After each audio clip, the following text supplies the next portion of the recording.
वचन बाबूजी महाराज भाग तीसरा, वचन 39, आगरा 11 अक्टूबर सन 1938। जोश और शौक के बगैर कोई काम विशेष रूप से नहीं हो सकता। इसलिए सब परमार्थी कार्रवाई, सत्संग, सेवा, दर्शन बड़ी उमंग और शौक के साथ करनी चाहिए। बगैर जोश पैदा हुए साधारण रीति से विशेष रूप में कोई काम नहीं हो सकता। अंतर में चाल चले और परमार्थी तरक्की होती रहे, इसके लिए जोश और शौक का पैदा होना जरूरी है। इसलिए उन यत्नों को करना जिनसे जोश व शौक कायम रहे और हमेशा हरा भरा रहे, हर एक सत्संगी का फर्ज है। शुरू में समझबूझकर कार्रवाई की जाएगी, मगर वास्ते इसके कि उसका कोई नतीजा और फल मिले, यानी दिन प्रतिदिन भक्ति की वृद्धि हो, हृदय में उमंग उठनी चाहिए और परमार्थी कार्रवाई अंतरी व बाहरी जोश व शौक से करनी चाहिए। पहली चीज तो सोहबत यानी संग है। इस बात को अच्छी तरह से समझ लेना चाहिए कि किस सोहबत से क्या असर पैदा होगा।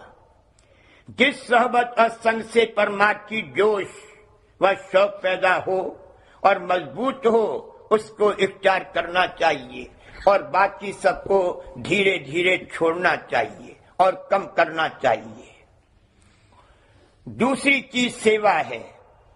जिसकी सेवा की जाती है और जो सेवा करता है, दोनों में कुछ न कुछ ताल्लुक, प्यार और लाग होती है और सेवा करने से वो बढ़ती है।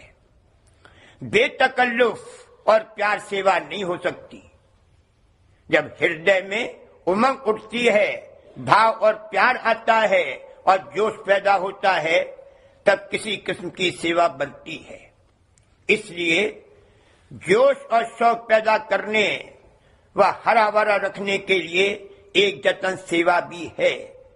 जब भाग्य से मौका मिले, बड़े उमंग और प्यार के साथ सेवा करनी चाहिए और अपना जोश व शौक बढ़ाना चाहिए। जैसे अपने किसी दोस्त या मददगार से एक अरसे से न मिले हों और उससे मिलने का मौका आवे तो बड़ा जोश और शौक पैदा होता है। उसी तरह से जिसको परमार्थ में अपना मददगार समझा है, यानी संत सद्गुरु, उनके दर्शन पर्शन के लिए दिल में हमेशा जोश व शौक ताजा और हरा भरा रहना चाहिए। जिसको एक मुद्दत के बाद दर्शन सत्संग का मौका मिला है, उसको घर से निकलने के कुछ दिन पहले ही से एक खास किस्म का जोश और शौक रहता है और जब सन्मुख आता है और दरस परस करता है, उस वक्त और भी ज्यादा जोश और शौक होता है और बड़ी उमंग के साथ और भी यकसू और एकाग्रचित होकर दर्शन करता है। मगर ये जोश और शौक उसी तरह कायम नहीं रहता, धीरे धीरे साधारण सा हो जाता है। इसलिए सत्संगियों को होशियार रहना चाहिए और जतन करना चाहिए कि साधारण अवस्था न होने पावे, बल्कि वो जोश जिसका जिक्र ऊपर किया गया है सदा हरा भरा रहे। महज मामूली तौर पर सत्संग और अभ्यास में बैठ जाने से विशेष लाभ नहीं होगा। जोश और उमंग के साथ सत्संग और अभ्यास करने से फल मिलेगा। स्वामी जी महाराज ने फरमाया है, दिन नहीं पक्ष मास नहीं बरसा, कभी न दर्शन को मन तरसा। अगर भाग्य से मौका मिले तो रोज दरस परस करो, रोज मौका न मिले तो पक्ष में, मास में एक मर्तबा सत्संग की हाजिरी दो और दर्शन पर्शन का लाभ प्राप्त करो।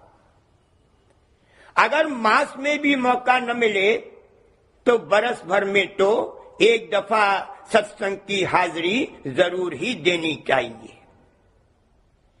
दिन, पक्ष और मास कहकर बरस पर आकर रुक गए।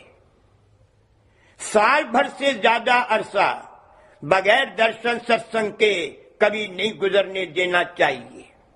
कहने का मतलब यह है कि जब जब मौका मिले सन्मुख आकर दर्शन परसन और सत्संग करना चाहिए, और जब मौका न मिले तो अंतर में उस सत्यधार का संग, रूप का दर्शन और नाम का सुमिरन और श्रवण करना चाहिए। अभ्यास में अंतर में जाते हो तो मालिक के दर्शन ही के लिए तो जाते हो, अभ्यास का और कोई मतलब नहीं है।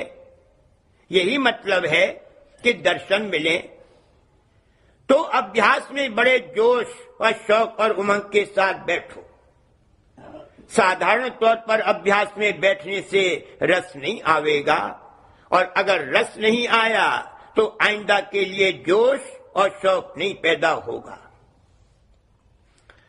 किसी के कभी पाहुन आता है तो उसके लिए बड़ी तैयारी करते हैं, घर आंगन सजाते हैं, बड़े प्रेम से खातिर तवाज़ो करते हैं, सेवा करते हैं, भोग रखते हैं, और उस 2-4 रोज के अरसे में जबकि पाहुन ठहरता है, घर के कामकाज कमोवेश मुलतवी कर देते हैं।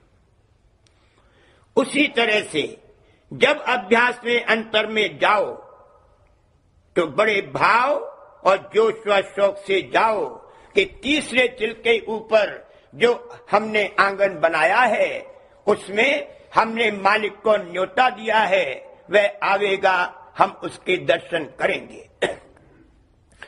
दुनिया की चिंता, फिक्र, भय वगैरह सबको भूल जाओ और अपनी ज्ञान इंद्रियों की सर्व ज्ञान इंद्रियों को समेटकर तीसरे चिल के ऊपर के आंगन को सजाओ, और जब उसमें मालिक विराजे तब हमातन उसके दर्शन में लीन हो जाओ। आओ रि सिमट हे सखियों, मैं आरत करूं गुरु की। ज्ञान की शक्तियां सखियां हैं। सूरज अपनी सखियों से कहती है कि सब सिमट कर आओ, क्योंकि मैं गुरु की आरती करूंगी। जब इस प्रकार जोश व शौक से अभ्यास में बैठा जाएगा तब अभ्यास में रस आवेगा, रूप दर्शेगा, और कभी कभी शब्द की गाज भी थोड़ी देर के लिए सुनाई देगी। दर्शन और सत्संग के लिए जोश व शौक बना रहना और हर वक्त उसी का ख्याल रहना कमोवेश अभ्यास का फल देता है। जब तक ख्याल के देश में है, ख्याल से रिहा नहीं हो सकता। दुनिया व दुनियावी चीजों का ख्याल नीचे ले जाता है, इसलिए वो ख्याल ख्याली यानी असत्य है, क्योंकि वो खुद असत्य है। बरक्स इसके अंतर में जो सत्यधार है और बाहर में जिस चोले में वो विराजमान है, यानी संत सद्गुरु, उनका दरस परस करना और संग करना, इसमें बहुत सत्यता है, क्योंकि वे खुद सत्य हैं। बहुत अरसे के बाद, जैसा कि ऊपर बयान किया है, कभी 2-3 रोज के लिए दर्शन सत्संग के लिए आना हो, या संत सद्गुरु ही खुद अपने यहां पधारे, तो हृदय में किस कदर उमंग और जोश पैदा होता है।